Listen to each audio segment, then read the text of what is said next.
Merci de nous recevoir chez vous sur Walf TV. À la une de l'actualité de ce 13h, l'école ouvre ses portes ce mercredi. Les enseignants en classe ce matin, au moment où l'école retombe dans la crise. Les syndicats menacent d'aller en grève. Des acteurs lésés dans leurs droits et leurs privilèges sont dans la rue pour exiger plus de considération.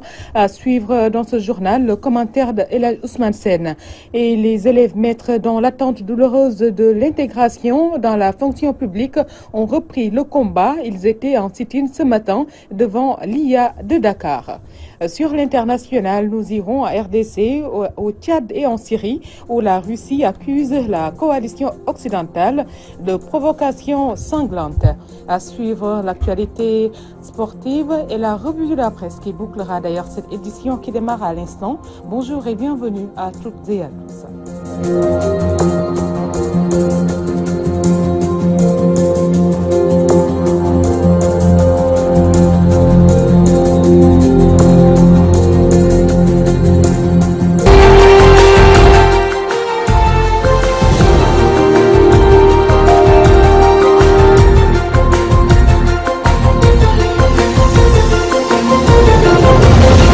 L'école ouvre ses portes au moment où les acteurs, pour l'essentiel, cherchent la meilleure fenêtre de tir pour en découdre avec le gouvernement.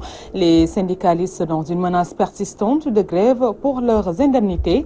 Les élèves maîtres oubliés au rendez-vous de l'intégration étaient en sit-in devant l'IA de Dakar. Un commentaire signé Ousmane Sène.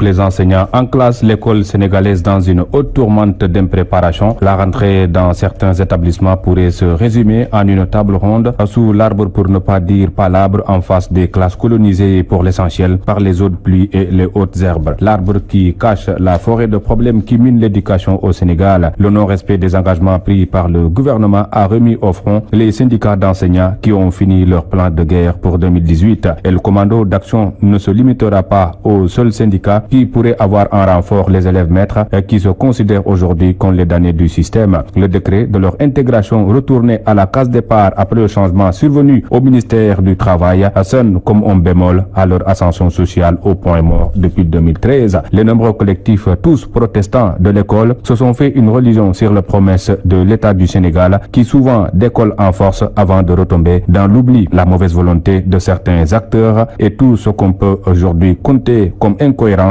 dans les procédures de mise en œuvre des projets du gouvernement. Un dialogue en panne ou du moins de sourd, un renversement des priorités et l'absence de sanctions pour les vrais fautifs si ce ne sont pas de simples pécheurs toujours admis au premier rang du paradis gouvernemental. Le mal de l'école qui a plusieurs visages au-delà des indemnités, autres privilèges, certains acteurs courent derrière un statut depuis plusieurs années. Le cas des élèves maîtres qui ont encore donné la voix ce matin devant l'IA de Dakar. Écoutons à ce propos Pape Boubacar Kaman, leur porte-parole au micro de Khadissila. L'ouverture du personnel administratif, c'est aujourd'hui. Nous avons tenu à faire ce sitting parce que le gouvernement reste sous sa position jusqu'à présent. Donc, ce sitting, nous l'avons tenu pour alerter encore le gouvernement, mais aussi sensibiliser l'opinion publique, qu'il soit au courant de tout ce qui se passe. Parce que nous ne pouvons pas comprendre aujourd'hui des décrets qui soient signés à des fins politiques, alors que notre décret reste jusqu'à présent dans les tiroirs du secrétaire général de la présidence. Ils ont dit que le décret doit encore faire un circuit pour qu'on puisse rectifier les visas. Mais je pense que M. le ministre a oublié que l'administration est une continuité. Et nous n'accepterons pas ça. Nous avons entamé aujourd'hui, personne n'a rejoint les classes. Il y a 9883 enseignants qui sont concernés. Ils ne comptent pas rejoindre les classes tant que le décret n'est pas signé. Et nous comptons perpétuer ces actions jusqu'à ce que le décret soit signé. C'est le décret qui doit régir les enseignants et les maîtres, ceux qui étaient recrutés depuis 2013 après la réforme qu'a instituée le gouvernement du Sénégal en 2012. Donc ils sont recrutés, mais l'État soutient avoir oublié d'accompagner la réforme des textes juridiques. Ce que nous ne pouvons pas concevoir. Un État ne peut pas oublier des textes juridiques, surtout quand il s'agit d'un recrutement à un concours national et très sélectif. Nous avons un plan d'action à dérouler. Ils ont intérêt à réagir. Parce que je dis qu'ils n'ont pas recruté des vieillards, ce sont des jeunes Sénégalais qui sont là et qui sont recrutés par un concours national. Donc ils ont intérêt à signer ce décret avant que l'irréparable ne se produise. Toujours dans le secteur éducatif, peut-être la fin du bras de fer entre le groupe Yavuz Selim et l'État du Sénégal. Face à la presse, le ministre de l'Éducation nationale a rassuré les parents d'élèves du groupe. Selon lui, les cours vont bientôt démarrer, mais avec une administration provisoire de l'État. Voici Serigne Mbaye au micro de Rokhaya Ndour. Nous avons démarré ce matin avec les enseignants des établissements de Dakar et avec une forte délégation aussi des établissements de Thiès pour partager avec le souci que nous avons au niveau du gouvernement de reprendre les cours rapidement. Et je voudrais indiquer que cette volonté de reprendre les cours est une initiative de l'État. Ce que nous recherchons, c'est que l'administration provisoire permette d'accompagner un processus de mise aux normes des établissements sur le plan juridique et sur le plan de ses obligations vis-à-vis de l'État du Sénégal. Et cette phase permettra à l'État de procéder à tous les contrôles, à toutes les vérifications nécessaires pour nous assurer du respect de l'ensemble des obligations réglementaires pour le fonctionnement d'un établissement. Et après, l'administrateur provisoire se retirera et laissera aux organes compétents de l'établissement le soin de continuer la gestion de l'établissement. Les agents qui assuraient la sécurité du président Macky Sall lors de la campagne présidentielle de 2012 ont tenu ce mercredi un point de presse pour s'indigner de leur situation et donc recrutés au port, à l'aéroport et à l'UCAD. Ces agents affirment avoir travaillé 5 ans sans contrat. Ils demandent au chef de l'État de respecter les promesses à leur endroit. Écoutons à ce propos Mamadou Lamine Faye au micro de Krokhandong. Nous avons essayé partout de rencontrer le président Sall, mais en vain, que ce soit à Fatick, à Dakar et ailleurs. Beaucoup de demandes d'audience ont été déposées au palais pour qu'ils nous reçoivent, mais rien n'a été fait. Ces proches collaborateurs vivent des situations extrêmement difficiles, que ce soit à l'aéroport où ils sont depuis 5 ans là-bas sans contrat, au port et à l'université Cheikh Anta Diop. Sans compter ceux qui n'ont pas encore travaillé et qui faisaient partie de la sécurité marron depuis les élections 2012, qui sont toujours là sans rien faire jusqu'à aujourd'hui. Nous rappelons au président de prendre en charge tous les prestataires de l'aéroport Léopold Sédar Senghor qui risquent d'être laissés en rade avec l'ouverture prochaine de l'AIBD. Difficile de se soigner à Tchobé, un village du département de Diourbel. Pour cause, le seul poste de santé de la localité souffre d'un manque terrible de matériel.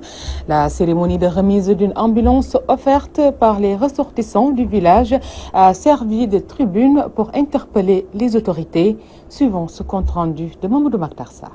Longtemps confrontés à un problème d'évacuation sanitaire, les populations de Tchobé peuvent pousser un ouf de soulagement avec la réception d'une ambulance offerte par les ressortissants du village. On s'en réjouit parce que l'ambulance est venue à son heure. Vraiment, c'était une préoccupation du poste de santé. Parce que pour référer, il fallait appeler sur Diourbel, à 18 km de Diourbel, une route qui n'est pas vraiment goudronnée. L'ambulance venait de Diourbel. Si c'était une urgence, on ne pouvait pas rester là à attendre l'ambulance. Vraiment, on s'en réjouit de cette ambulance. Ce sont ces fils du village qui ont acheté cette ambulance et l'ont offerte au poste de santé. Ils ont mobilisé leurs propres fonds. L'infirmier chef de poste et le président du comité de santé ont profité de cette occasion pour interpeller les autorités sur les maux dont souffre le poste de santé et l'état de la route qui ne facilite guère l'évacuation des malades. Les besoins du poste de santé sont les besoins d'infrastructures comme le logement de la sage-femme, la clôture du poste de santé et des matériels médicaux pour améliorer le plateau technique du poste de santé, un mur de clôture. Pour l'évacuation aussi, l'état de la route pose problème. Vraiment, si la route pouvait être goudronnée, ça serait encore mieux. La prise en charge du véhicule. L'état de la route aussi, ça fait défaut pour faciliter les évacuations sans que le malade qui doit être évacué puisse subir des problèmes. Il fallait mieux que l'État revoie sa copie et nous aide à améliorer l'exercice. Présent à cette rencontre, le maire de la localité se veut rassurant. Bon, comme l'État est en cours, nañ ko muñal tuuti jàpp naa ne moom ëmb kenn mënu ko nebbu waaye suñu ne tey la doom ji ëmb ba dina feeñ. Touba Mbacké, Mamadou Makhtar Sarr pour la radio-télévision Walfadjri. Mamadou Makhtar Sarr, parlons des populations de la région orientale du Sénégal qui se sont réveillées dans l'émoi et la consternation ce mardi. Pas moins de 2 meurtres ont été commis entre Bakel et Tamba. Ces morts atroces reposent la question de l'insécurité dans cette région. Et les populations interpellent les autorités et réclament plus de sécurité. Alassane Diallo. C'est dans la douleur et la consternation totale que les populations de la commune de Bakel se sont réveillées ce mardi. Pour cause, un des leurs du nom de Issa Konaté, âgé de 46 ans, a été sauvagement tué puis jeté sur la voie publique. C'est vers les coups de 8 heures que le corps sans vie du vigile, allongé au sol, a été retrouvé par des passants. Alertés, les sapeurs-pompiers se sont rendus sur les lieux pour récupérer le corps sans vie après le constat des pendeurs de la brigade de gendarmerie. Selon nos sources, la victime aurait été tuée au cours d'une bagarre. Nos sources ajoutent que des blessures et des traces de sang étaient visibles sur le corps sans vie qui a été acheminé à la morgue du district sanitaire de Bakel. Autre localité, autre drame, la capitale orientale, un malade mental répondant au nom de Sambali, âgé d'une 60aine d'années, a été retrouvé mort. La victime originaire de Guédiawaye a été froidement assassinée à coups de machette puisqu'une partie de la gorge a été tranchée. Le tueur, après avoir commis son forfait, a pris la poudre d'escampette. La police aussitôt informée s'est déplacée sur le lieu du drame pour faire le constat. Les éléments des sapeurs-pompiers de Tambacounda ont aidé à l'évacuation du corps sans vie du sexagénaire à la morgue du centre hospitalier régional. Le drame s'est produit aux alentours de la gare ferroviaire aux environs de 5 h du matin. Ce lieu est réputé être un endroit très prisé pour des malades mentaux qui rallient la capitale orientale souvent par train. La mort de ce malade mental remet sur la table le problème d'insécurité sur cette couche vulnérable. Dernier fait en date, ces tueries perpétrées sur des malades mentaux au nombre de 9 dans le périmètre communal entre juillet 2013 et février 2014. Une situation qui suscite aujourd'hui des interrogations sur l'enquête menée par des éléments de la division des investigations criminelles qui avaient fait le déplacement dans la capitale orientale sans succès. Les populations affectées par l'insécurité qui gagnent du terrain ces temps qui courent réclament plus de sécurité. Alassane Diallo, Émilie Bianquet, Tambacounda, Walfadjri. Alassane Diallo sur l'international à présent. RDC, émotion autour de militants des droits de l'homme toujours en prison.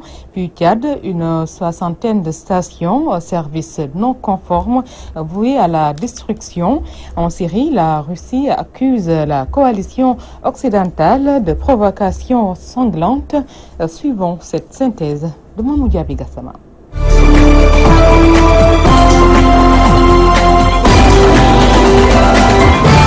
En République démocratique du Congo, 33 militants arrêtés samedi dernier à Goma pour avoir réclamé la tenue de la présidentielle avant la fin de l'année ont été libérés hier soir. Ils avaient été détenus pour avoir manifesté dans le chef-lieu du Nord Kivu. En revanche, à Lubumbashi, 5 militants pro-démocratie arrêtés en fin juillet sont encore en prison. Amnesty International vient de lancer une action urgente en leur faveur. Une coalition d'une trentaine d'ONG a déjà appelé à leur libération.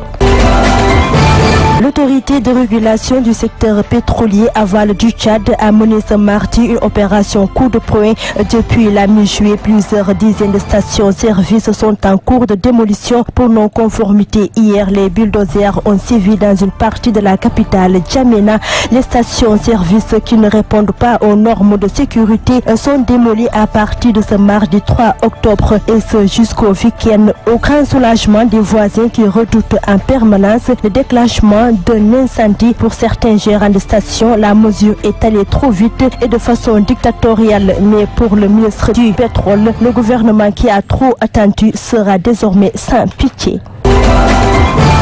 Le ministre russe des Affaires étrangères a accusé les forces de la coalition dirigée par les États-Unis de commettre des provocations sanglantes contre les troupes russes en Syrie. Dans une interview publiée hier, les activités des forces sous direction américaine posent de nombreuses questions, a déclaré le chef de la diplomatie russe dans cette interview au quotidien à Capitaux saoudien à Sharq al-Awsat. Dans certains cas, ces forces ont indirectement encouragé d'autres terroristes à attaquer des positions stratégiques légitimement reprises par Damas, ou bien elles se sont délibérément engagées dans des provocations sanglantes contre nos forces, a dit le ministre russe des Affaires étrangères. La Russie a accusé le mois dernier les forces démocratiques syriennes de tenter de saboter une offensive de l'armée syrienne soutenue par Moscou contre les djihadistes de l'État islamique autour de la ville de Deir ez-Zor, où un général russe a été tué fin septembre.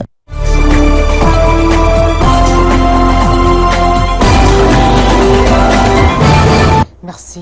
Et à présent, place à l'actualité sportive. Football Sénégal-Cap-Vert à 112 heures du match devant opposer les requins bleus aux lions. Le roc de la défense sénégalaise, Kalidou Koulibaly, donne le ton. Selon lui, seule la victoire prévaut si le Sénégal veut garder ses chances pour la qualification. Il ajoute aussi que lui et ses coéquipiers sont très déterminés pour venir à bout du Cap-Vert, même s'ils savent que ce ne sera pas facile. Je vous propose de l'écouter.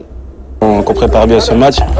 On a vu que l'entraînement d'aujourd'hui était avec beaucoup d'intensité. On sait ce qu'on a à faire. Maintenant, on va aller au Cap-Vert pour essayer de prendre les 3 points. On sait que ça va être difficile, mais Inch'Allah, Dieu sera avec nous et on sortira de ce match avec les 3 points. Il ne faut pas trop faire de calcul. Je pense qu'il faut être concentré sur les 3 points. Après, on va essayer de marquer ce but qui nous permettra d'être en confiance et après de garder la porte inviolée, c'est le plus important. On sait que le Cap-Vert c'est une bonne équipe, ils ont réussi à prendre les 6 points qu'il fallait et à nous d'aller prendre maintenant des points là-bas. On sait que c'est difficile, on l'a vu à la maison. Mais bon, nous on est concentrés pour gagner ce match et on va tout faire pour ça. On sait qu'il nous reste 3 matchs, mais il faut se dire dans la tête qu'il nous reste que 2 matchs. Il faut qu'on gagne ces 2 premiers matchs, après on verra pour le dernier. Mais j'espère qu'on sera qualifié sans ce 3e match parce qu'on a les capacités. On sait que le Cap-Vert, ils veulent gagner contre nous, mais nous aussi on a les armes pour gagner. Donc on va tout faire avec du respect, mais tout faire pour gagner le match. Voilà, c'est l'essentiel pour l'actualité sportive dans ce journal. Place maintenant à la dernière ligne droite, la revue de la presse de ce mercredi 4 octobre 2017 avec Ramatoulaye Sarr.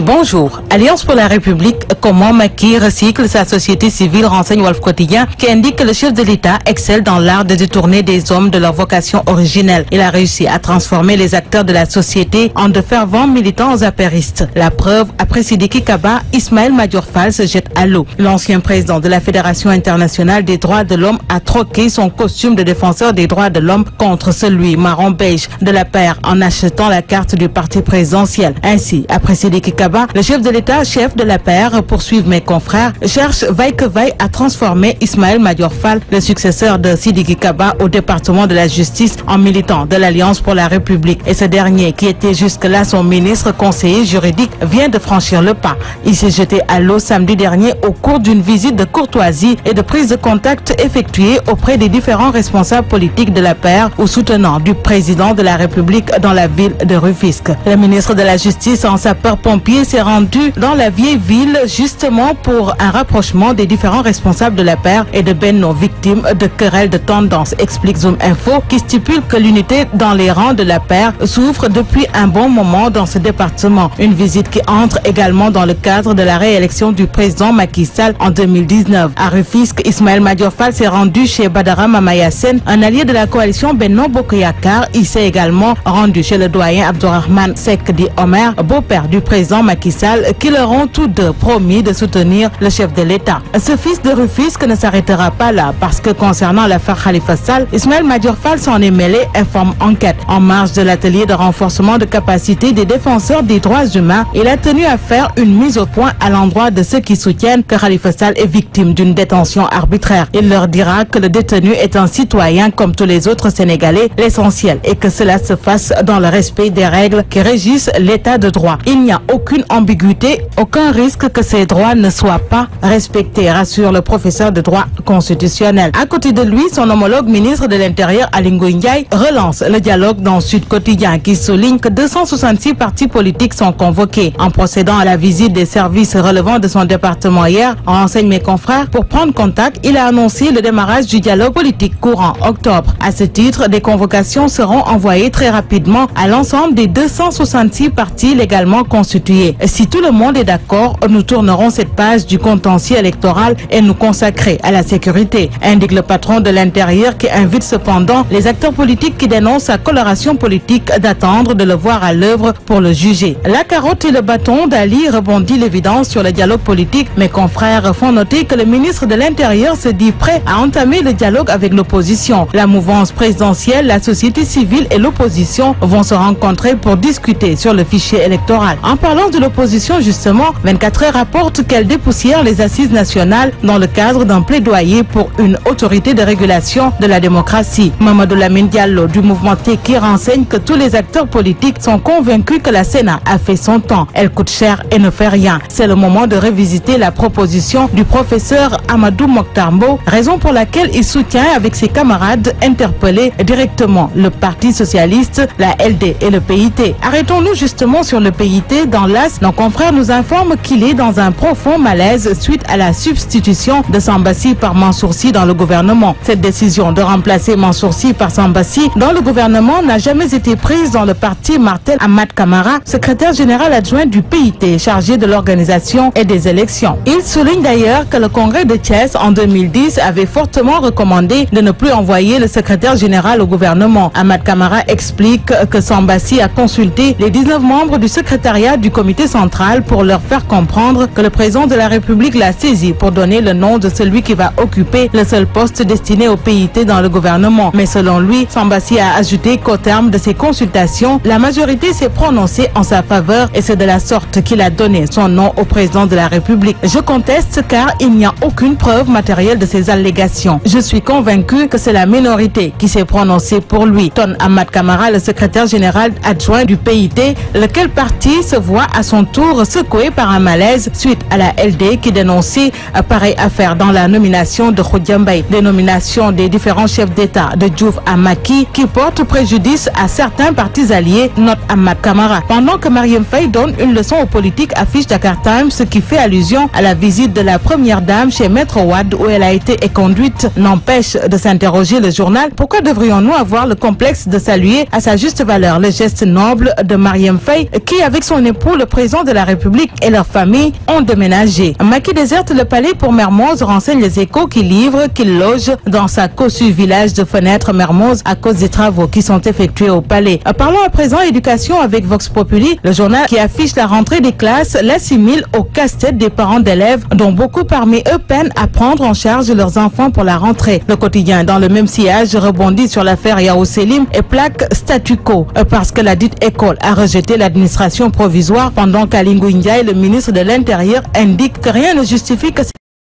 accueil des élèves. Réumi Quotidien, quant à lui, parlant des micmacs autour de Yao Selim, s'interroge: que pèse la Turquie au Sénégal? Le groupe mis sous administration provisoire, la direction de Yao Selim dénonce la mesure. Revient le quotidien national Le Soleil sur l'affaire, non sans annoncer par l'Ansport que les Lions sont déterminés à s'imposer à Praia pour les éliminatoires de la Coupe du Monde 2018. Restons-y d'ailleurs. Stade Le Quotidien du Sport enchaîne Cap-Vert Sénégal du 7 octobre. Les Lions gonflés à bloc. Gana Gueye déclare: on a envie de remporter ce match. Khalidou Koulibaly enchaîne: aller au Cap-Vert pour gagner. Karambot de conclure: nous allons tout donner à Praia. Sous le nom, le quotidien des arènes sénégalaises affiche à sa une: Tapha Tine met en garde le Zoro de Dóor. Il déclare: Yékini Junior n'y verra que du feu. Bonne lecture.